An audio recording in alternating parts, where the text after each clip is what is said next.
chapitre donc numéro 34 de Dragon Ball Super est maintenant disponible donc par Toyotaro et Akira Toriyama. Le premier univers condamné, chapitre donc encore une fois numéro 34.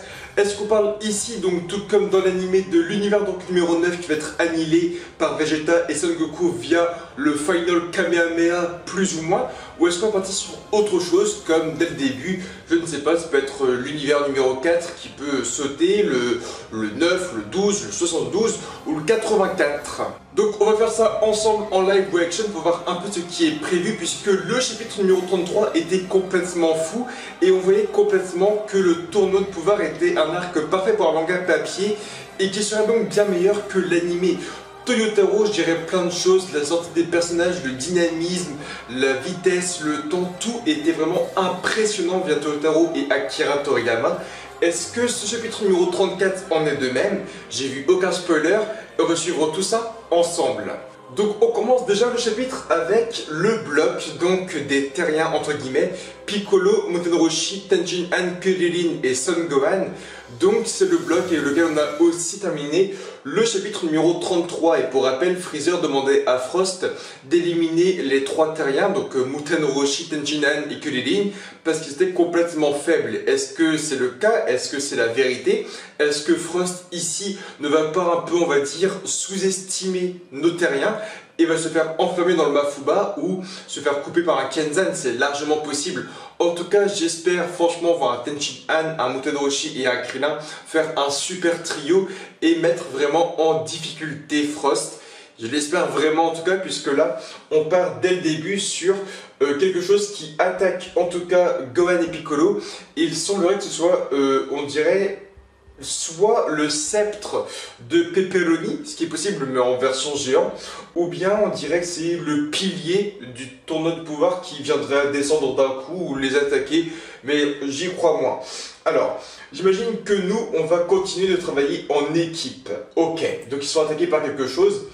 Et ce quelque chose, c'est Magetta. Et ça, c'est quand même super cool, puisque Magetta aussi n'a eu, on va dire, aucune mise en avant scénaristique dans Dragon Ball Super. Il était très très mauvais, on va quand même le dire.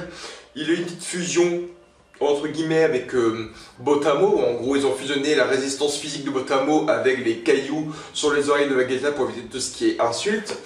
Donc, on va voir si Krillin, Tenjin Han, Muten-Roshi, Piccolo, Gohan vont découvrir ce point faible chez Magetta qui est les insultes. Ce serait quand même assez cool à voir, parce qu'il pourrait aussi mettre un peu d'humour là-dedans. Donc Magetta, il me fait tellement peur. Et Frost se téléporte derrière Krillin et il dit premier à tomber. Et là, on espère juste que il va pas tomber comme ça. Donc Frost, il se téléporte derrière Krillin pour le sortir. J'espère juste que là, Gohan va intervenir en lui mettant un coup de pied dans la tête, ou qu'il va se prendre un Kenko Sapo, ou qu'il va se prendre un Kiko, ou un Mini Mafuba. Mais j'espère que Krillin ne sortira pas comme ça, en tout cas pour un peu le côté scénaristique du manga. Et Krillin, Krillin est sorti. Krillin sort comme ça, et c'est... On va voir. On va voir comment c'est. Est-ce qu'il y aura une importance dans les gradins? Est-ce qu'il y aurait une explication là-dessus? Est-ce qu'on va avoir un côté un peu impressionnant? Ok. Là où c'est dommage, c'est que là, Krillin est sorti. La seule chose qu'il a fait dans le tournoi de pouvoir, en gros, c'est sauter. Il a esquivé un coup de Magetta, il a sauté, il s'est fait éliminer. Donc, après, on peut partir sur un truc, une sorte d'explication, c'est que une fois en l'air, ils sont beaucoup plus vulnérables puisqu'ils ne peuvent pas esquiver ou voler. Donc, c'est une sorte de vulnérabilité qui est mise en avant.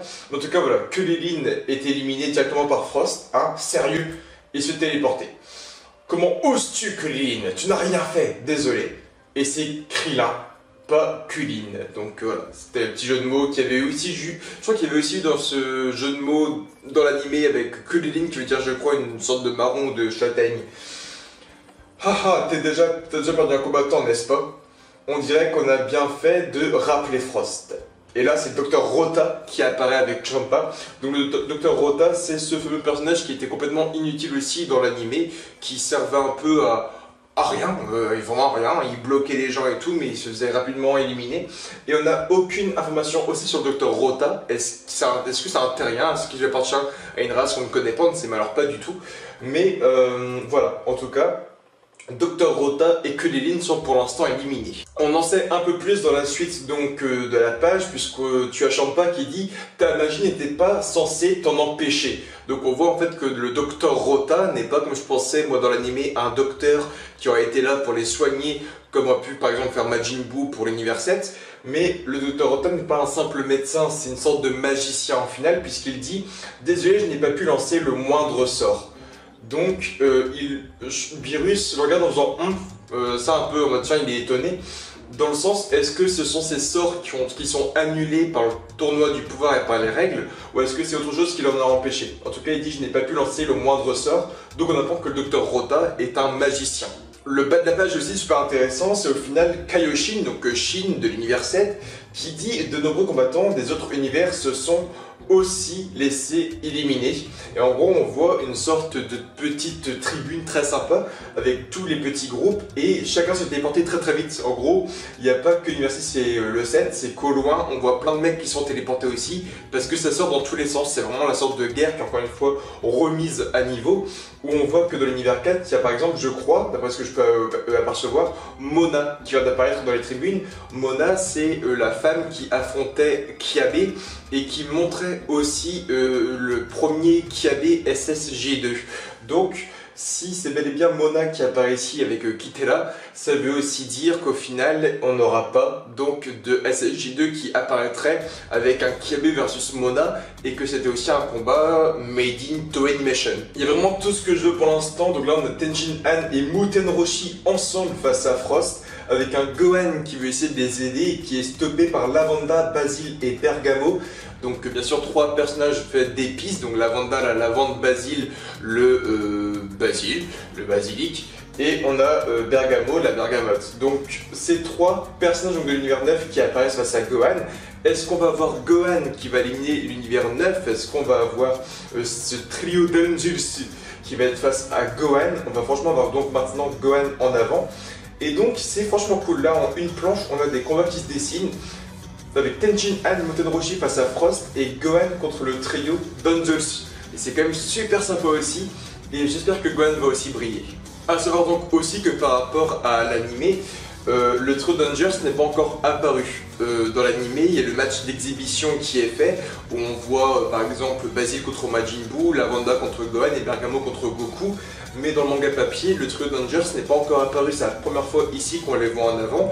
Donc on ne sait pas par exemple que Lavanda peut mettre du poison sur ses mains, on ne sait pas que Bergamo peut grossir son corps, et on ne sait pas que Basile est un foot cracker, je ne sais plus comment il est appelé, un foot shooter, un guerrier qui se bat uniquement avec ses pieds comme le fait par exemple Sanji.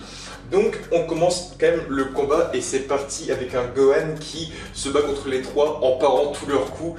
Donc Gohan pour l'instant est super bien mis en avant et il commence le chapitre numéro 34, page numéro 7 en se battant contre le trio d'Angers qui est quand même le trio qui mène l'univers 9 et il n'a pas l'air d'être vraiment en difficulté pour l'instant. Waouh, franchement c'est quand même super cool pour l'instant parce qu'il y a des capacités d'esquive qui sont vraiment cool. On voit qu'il se fait attaquer un peu dans tous les côtés, mais Tootaro a un effet de dynamisme qui est super sympa où là on voit que Gohan pose bien ses mains seules pour faire une sorte de roue puis saute en arrière pour ensuite esquiver comme ça, mais en allant ses mains et frapper. Il y a une impression de dynamisme qui est super sympa de la part de Tootaro. Et là, Gohan fait super plaisir, c'est qu'il a une manière, une chorégraphie de combat qui est très gymnastique, mais qui fait aussi penser, je trouve, à la façon de Don Piccolo à de se battre aussi. C'est la façon très gymnastique de faire des petites roues, des galipettes, c'est quand même super cool. C'est que là, il vient de faire un salto, une roue, il vient d'esquiver Bergamo, de reprendre appui sur ses mains pour le frapper avec ses pieds. Donc il y a quand même une sorte de très très belle mise en avant au point de vue de la cinématique de combat, c'est quand même super cool. Donc on a Basile qui bloque son coup et Gohan qui est énervé avec une veine sur le front. Ils se font frapper encore une fois. Ok. Des spécialistes du travail d'équipe 1, ça va être dur. Donc Gohan est ultra classe, Gohan est ultra stylé. Pour rappel, il a le dogi du Cell Game, donc la tenue de Piccolo, et il va donc juste super bien. Et alors, c'est quasiment sûr qu'on va voir l'annihilation de l'univers 9 pour l'instant, ça se dessine très très bien. Avec Gohan qui est contre les leaders de l'univers 9 et Piccolo qui se bat contre tout l'univers 9 restant. Donc l'espèce de gros truc à glaçons, la carotte de One Piece et de Devilman on va dire. Je croyais que ce type était juste grand, mais son groupe n'est pas mauvais. Ne sous-estime pas l'univers 9. Ok, Tenjin Han, on retourne sur Frost. C'est énorme, c'est énorme. Il y a plusieurs combats qui se dessinent là, en 3 pages on avait tellement de trucs. Tortue géniale, écarte-toi. Kikoro, il tire, Muten Roshi qui saute sur le côté. Frost qui se le... Oh, j'avais pas vu. Frost qui se le prend de plein fouet et on voit les dégâts que ça fait. Un simple Kiko et ça prend un tiers de l'arène facilement. Et est-ce qu'il a sorti d'autres personnages? Est-ce qu'il a pas sorti juste Frost? Ok, donc Tenjin Han qui a brillé. Donc Goku qui se retourne puisque le Kiko a fait de gros dégâts. Vegeta aussi, Beerus est étonné. N'en fais pas trop Tenjin Han. Ça a marché? Non, regarde.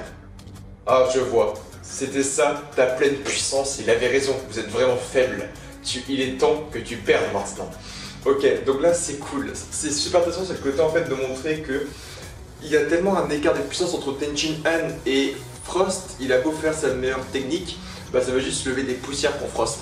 Et c'est aussi ce que l'animé DBZ montrait à une époque, c'est que t'as beau être un guerrier assez connu, assez fort sur Terre, bah tu n'en restes pas moins faible, parce que si tu fais une grosse attaque au final, bah tu vas oui soulever des cailloux, mais là, le Kiko pleine puissance qui a fait de gros dégâts à cette deuxième forme à l'époque, il soulève juste des poussières pour Frost, et c'est super stylé.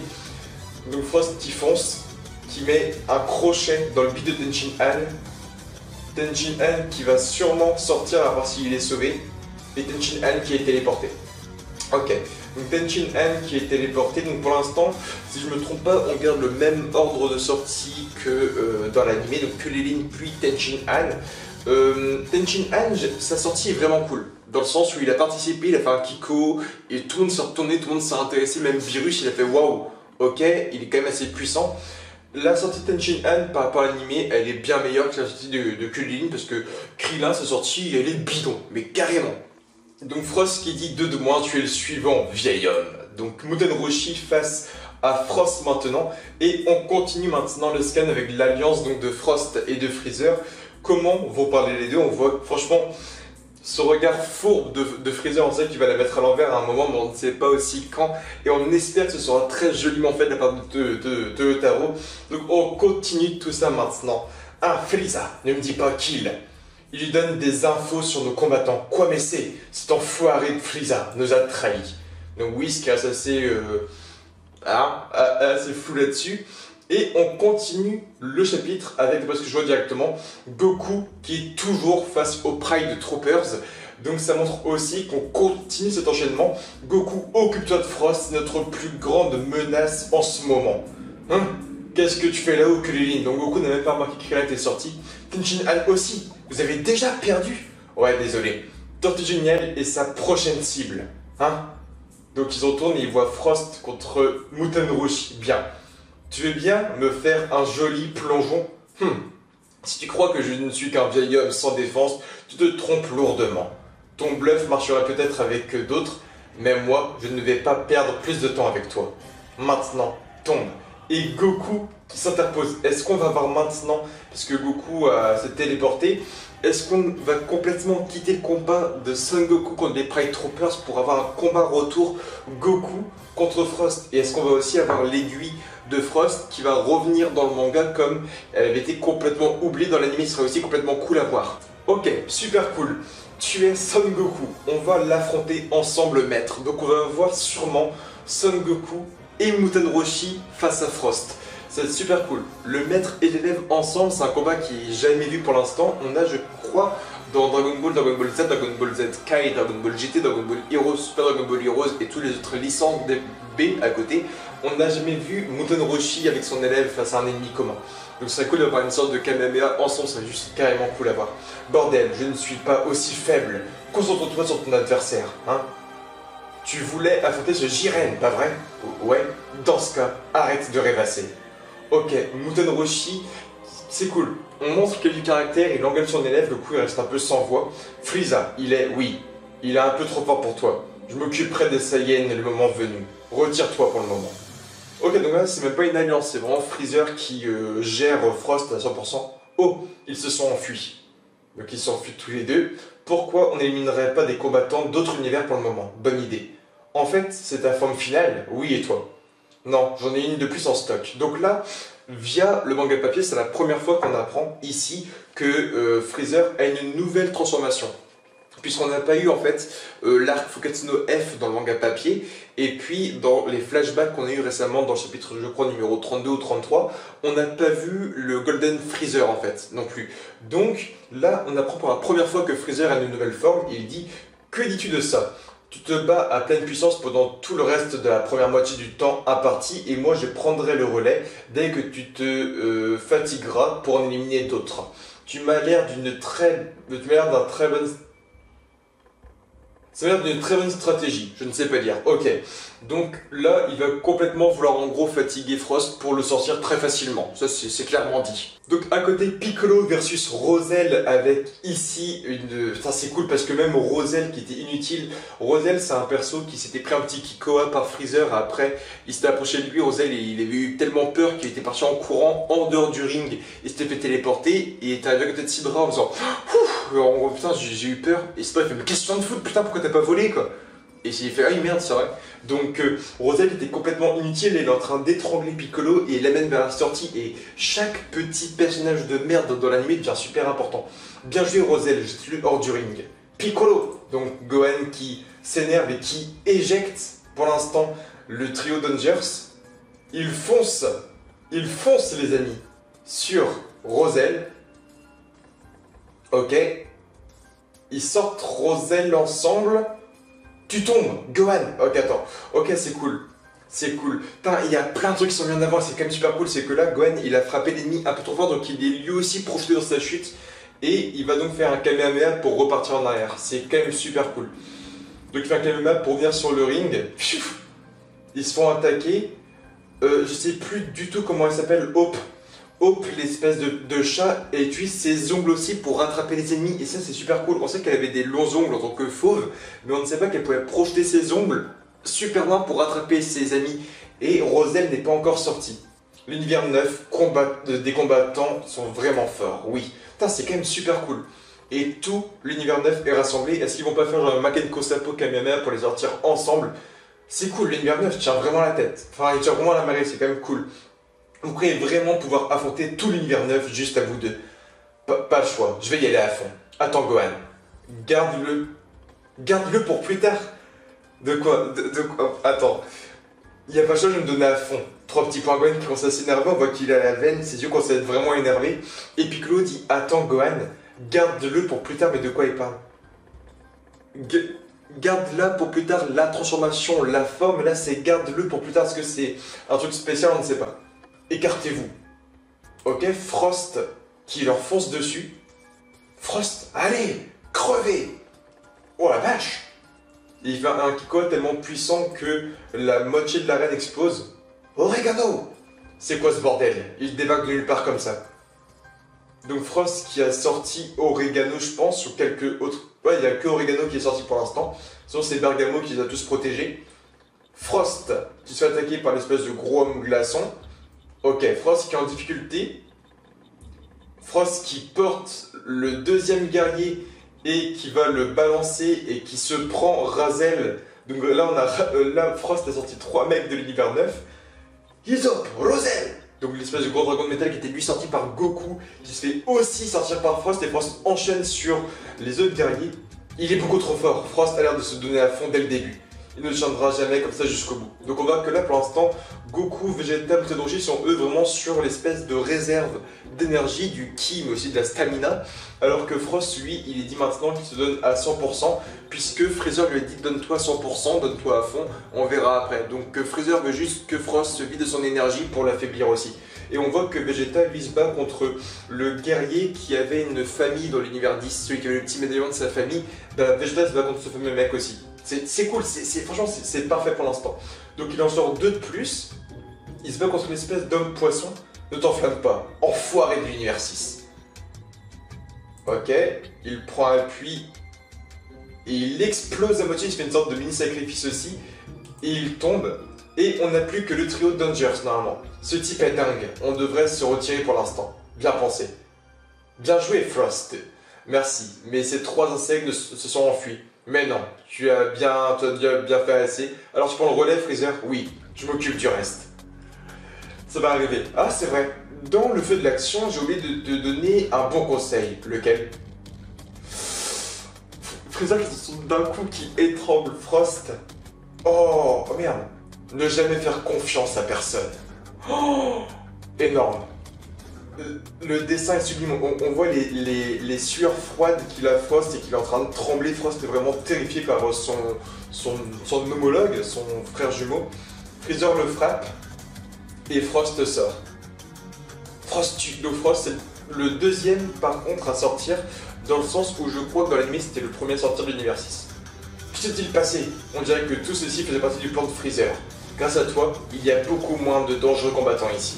Bon travail Frost. Merde, Freezer! Quelle façon tordue de faire le boulot. Attendez, alors on n'était que des pions à sacrifier pour lui. Au moins on sait que Freezer est toujours de notre côté pour le moment. Donc voilà, Freezer a fait un grand plan, un grand sacrifice, il a sacrifié Tenchin Han, il a sacrifié Krillin, mais c'était aussi pour éliminer une bonne partie de l'univers 9 et d'autres combattants. N'aurais jamais cru que nous serions reconnaissants d'une traîtrise de Freezer un jour.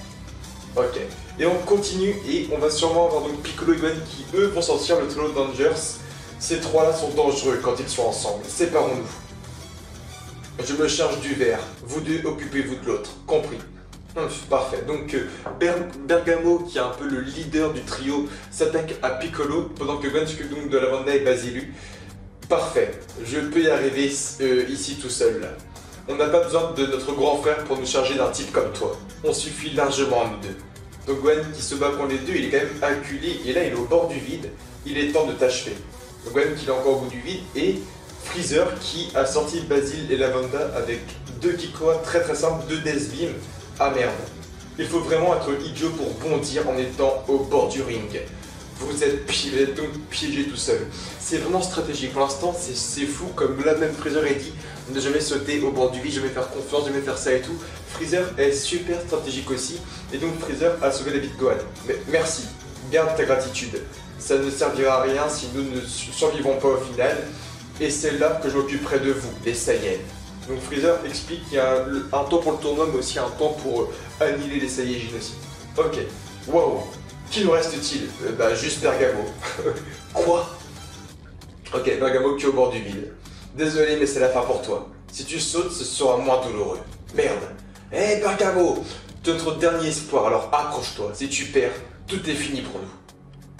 Ah, c'est un peu poignant quand même, c'est un peu poignant. Dis. On peut trouver un moyen de survivre tous ensemble, pas vrai. Tu ne veux pas vraiment voir un autre univers se faire supprimer, hein? Ah, Piccolo qui hésite, on voit que Bergamo un peu prendre par les sentiments et Freezer le sort. Ok. Freezer, pourquoi hésiter? C'est un jeu de survie où notre existence même est en jeu. Je sais, mais on dirait que je suis le seul à avoir des idées claires ici. Putain, Freezer il apporte un côté scénaristique de fou. Regardez, tous les combattants de cet univers ont été éliminés. Ok. L'univers 9 a perdu. Ils ont perdu. Tous les cailloux de l'univers 9 sont tombés. Par conséquent, cet univers va être supprimé. Tout le monde se retourne pour pas assister à la chose. Ok, on y va.